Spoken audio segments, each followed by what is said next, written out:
Hey guys, welcome back to Six Sister Stuff. Today I'm going to show you how to make 3 keto recipes in the Instant Pot. So my name is Kristen and I am sister number 2 from sixsisterstuff.com. Now I share a lot of Instant Pot recipes, so I took a little toll on the community tab to see what you guys would want. And at least half of you asked for keto recipes. So I thought I would share with you some of my favorites. Now I've actually hadn't done a lot of keto recipes, so my husband and I decided to do keto for a little bit, and just so I could get a feel of the recipes, what ingredients you should use, which ones you shouldn't. So I feel like I'm a little more prepared to teach you how to make these keto recipes. So let's get started.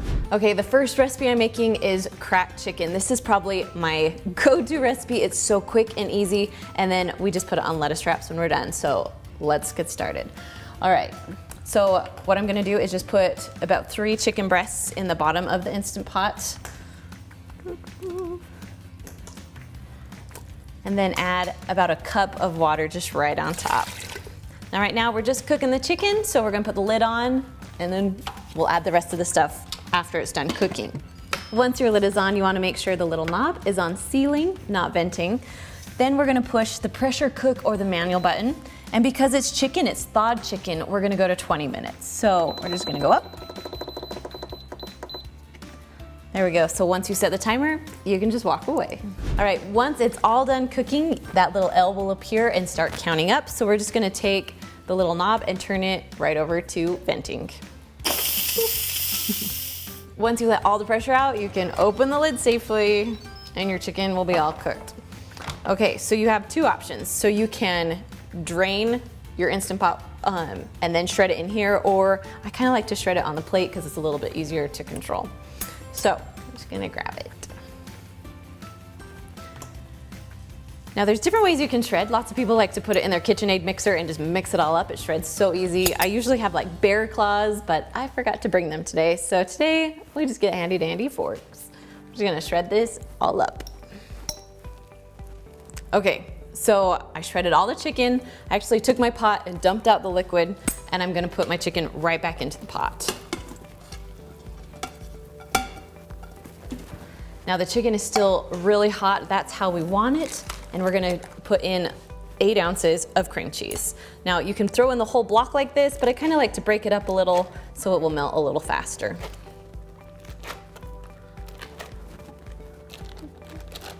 Okay, next we're just gonna add some bacon on top because I love bacon in my cracked chicken.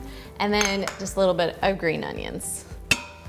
And then last but not least is ranch seasoning. Now I wasn't sure about this, but as I was looking at the nutrition facts, there are no carbs, no sugar, so definitely ranch seasoning, keto friendly.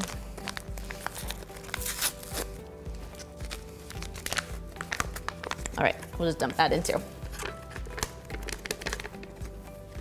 So now we're just gonna stir it all up until all the cream cheese and everything is well combined. Now, I haven't touched anything on my Instant Pot yet. It still is at the L, so that means it's still gonna be in the keep warm mode. That's the way you want it, so your cream cheese will melt a little bit better. All right, so once everything is mixed and well combined, it looks awesome, and it smells good too. Okay, so to be keto friendly, I'm gonna put it on some little lettuce wraps. Now, if you're not keto, you could easily put this on rolls and it would taste amazing, but because we're going keto, we're gonna put it on their lettuce today. Now you can have multiple wraps, you can have multiple pieces of lettuce underneath, but today we're just gonna do one. Once we fill up our lettuce, then we're gonna add just a little bit of cheese on top. Now you don't have to do that, it's totally optional. But cheese is legal in keto, so this is how we're doing it. All right, all done with this recipe. Let's jump on over to the next one. All right, so the second recipe is Philly cheesesteak stuffed peppers, because I mean, you're trying to stay away from the carbs. So I thought Philly cheesesteak in peppers would taste amazing. So let's do this. So I'm gonna first turn my Instant Pot to saute. So push the button there. So we're gonna heat it up a little bit. Then we're gonna put about a teaspoon a tablespoon, whatever you'd like, of olive oil. We're just gonna saute some vegetables, so we just need a little bit of oil. Okay, so when this is all done heating up, we're just gonna add some mushrooms. So I have just a package of mushrooms. They're called button mushrooms. You can get any kind of mushrooms you want. We're just gonna put it in there. I love mushrooms in Philly cheesesteaks. Now, if you don't like mushrooms, you don't have to add them in, but I love them. Then I just sliced up a whole onion. I like to do them pretty thin because I don't like huge chunks of onion in my Philly cheesesteak. All right, so we're just gonna mix this around a bit, saute until the vegetables are a little bit soft.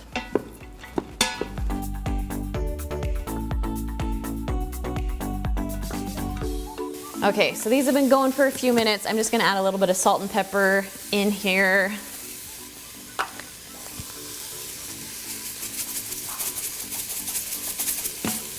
And then mix it up a little bit. So you'll cook the vegetables for about 6 minutes or so.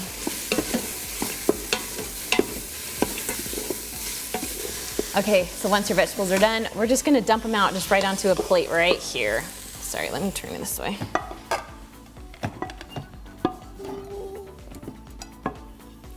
Okay, so I'm just gonna put this back in. It's okay if there's a little bit left because we're just gonna cook up the steak now. So I'm gonna add just a little bit more olive oil to the bottom. Now I did pre-cooked steak. You can also just get some steak that's already pre-cut from the butcher. However you like your Philly cheesesteaks, use that kind of meat. So this is pre-cooked, so pretty much I just have to warm it up. But if you get some from the butcher, you wanna make sure that it's pretty cooked all the way through.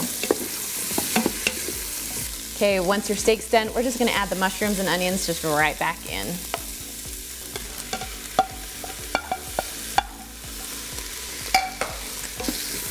And then just mix together for a little bit. Okay, while that's together, we're gonna add a little bit of garlic. Now, it calls for about 2 cloves of garlic, but I'm just, you know how I estimate. I do that a lot. All right, I'm just gonna mix around.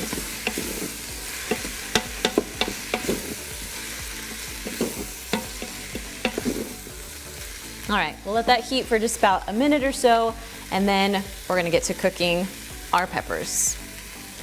Okay, so once it's all done, we're gonna just put it back on the plate, and I'll show you why in just a minute.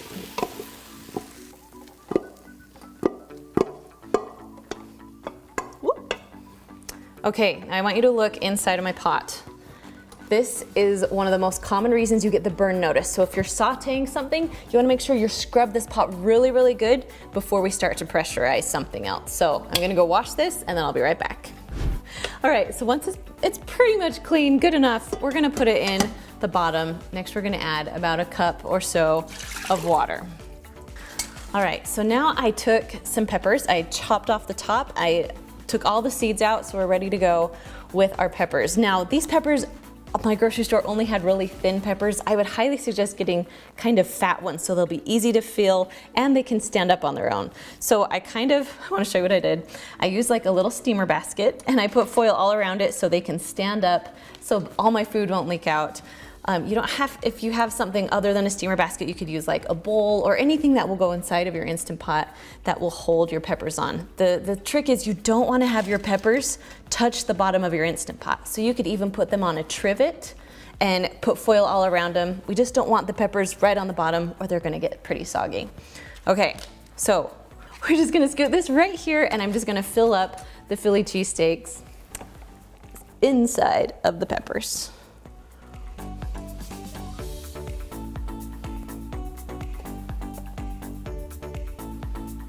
Okay, once the peppers are all full, you'll notice that I still have a little bit of steak and mushroom left. Now this will feed about 6 people.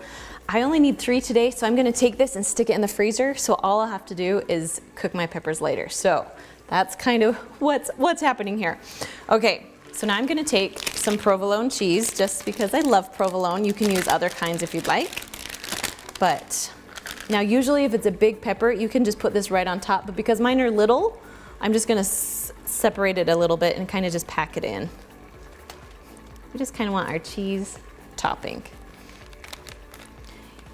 Also, you can also put a cheese layer in your pepper before you throw your peppers on, but I didn't today. All right, almost done here. All right, so right now my Instant Pot is still on saute. We don't want saute anymore, so we're gonna push cancel. Cancel. All right, and I'm just going to lower down my peppers into my pot. Okay, I'm gonna put the lid on. Make sure that little knob is turned to sealing, not venting. We're gonna push pressure cook, and then we're going just to 5 minutes. That's how long it takes for the peppers to cook. So once you set the timer, you can just walk away. Once the timer's all done, you're gonna turn the little knob to venting to let all of the steam out. And then once all of the pressure and steam's out, you can lift your lid up. Now these look amazing. Yes. Okay, so we're gonna just pull the steamer basket right out. That's why I love steamer baskets so much. I'll actually link this steamer basket down below for you, or one similar that I use. We'll just put it right out here. Okay, so they're gonna be a little bit hot. I'm just gonna pull them out with some tongs, just so you guys can see how good they are. Just gonna put them in a bowl so they can stand up, so they won't tip on me. Nice. All right, if you guys can see that, this is one of my most favorite things that we've made since being on keto.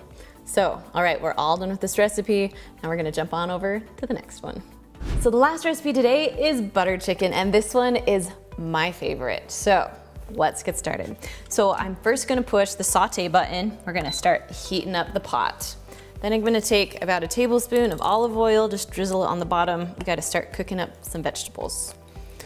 So we're gonna add in 1 onion, just minced small. So while the onion's in there, we're just gonna add about, I don't know, a teaspoon or so, maybe 2 teaspoons of garlic. And then we got 4 tablespoons of butter that I'm just gonna throw in there. There we go. And then we're gonna mix this all together. So we're just gonna mix this around for about 5 minutes or so until the onions, get that lovely fragrant smell and are cooked a little bit. Okay, so once your onions are cooked pretty good, we're gonna go ahead and add about 2 pounds of chicken breast. Now I cut these up into bite-sized pieces. They're gonna cook a lot faster that way.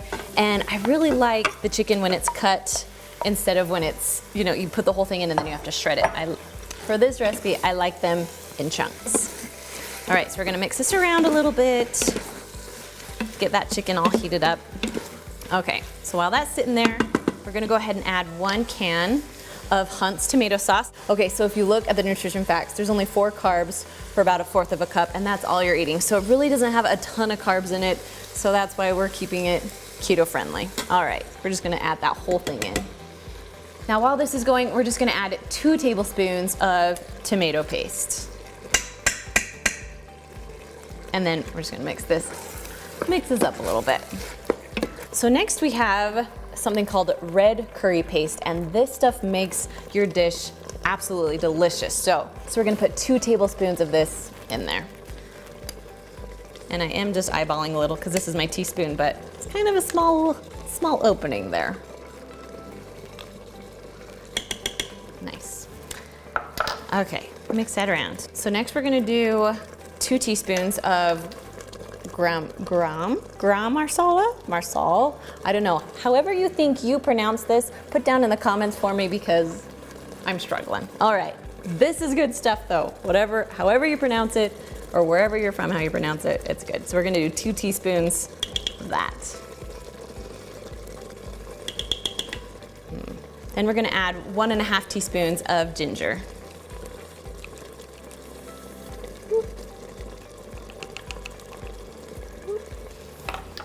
All right, let's mix that up a little bit. I like this because as you're adding stuff, you're still on saute, so your chicken is starting to cook, which will make the pressure cook time go a lot faster. Okay, mix that in a little bit. So next we're gonna add some smoked paprika. I love smoked. That's probably one of my most favorite spices. We're gonna add about just 1/2 teaspoon of this. So we're gonna use the other side of this. Now if you haven't seen these are these magnetic teaspoons.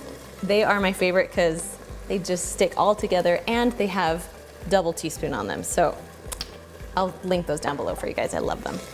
All right, mixing that up. And then our last thing is we just need to add a little bit of salt. So we're just gonna put that in. So it's about a teaspoon or so of salt. I like to eyeball my salt. And if you need more after, you can go ahead and add more after. Okay, so with this recipe, if you are using a Lux that doesn't have a burn notice, you are good to go now. You can put the pressure, put the lid on, but because I'm using a Duo, it's going to burn on the bottom. There's just not enough liquid. So I'm gonna add about 3/4 cup of water into it just so we can have enough liquid so it will pressurize. Okay, so I'm gonna push cancel right now. Just we wanna stop that sauteing going on. And we're gonna add about, I did about a cup of water. So we need to have liquid in there. So I kind of just mix things around so it's on the bottom because we don't want to see the burn notice today. All right, we're just gonna put this to the side. Now we're ready to put the lid on and we'll get cooking. Okay, once your lid is on, we're gonna turn this little knob to sealing, not venting. Then we're gonna put the pressure cook button and go up to 7 minutes. Now once you set the timer, you can go ahead and just walk away. All right, so our butter chicken is all done. So it's been releasing on its own for about 5 minutes. That's exactly where we want it. So now we're just gonna turn the little knob to venting. Okay, now that all the pressure's out, we can open the lid. Everything's all cooked.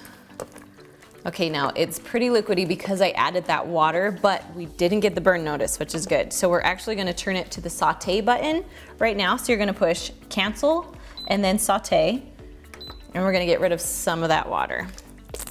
We're also gonna add about a 1/2 cup of cream just because we gotta make it creamy. That's my favorite part of this dish. Nice and creamy. So we're gonna mix it up really good and then just let it saute just to get a little bit thicker. So just keep mixing, make sure you scrape the bottom as the saute is going so it doesn't burn on the bottom. And it will just take a few minutes to get rid of that extra liquid. So I would usually put this recipe over rice, but because we wanna make it keto friendly, I would put it over cauliflower rice. That stuff is my favorite. You can get some huge, large bags of it at Costco or even like the little freezer ones. I don't mind the freezer ones that you stick in your microwave, but I do like it better if it is sauteed on the stovetop or something like that. It makes it taste a little bit better. So cauliflower rice and then your buttered chicken, and it's a perfect keto recipe. All right, so once you're done, I just like to put a little bit of cilantro on top, making it taste amazing. And there you go, simple, easy keto recipes. Now, if you want more easy recipes, make sure to watch that video right there, and I will see you guys next week.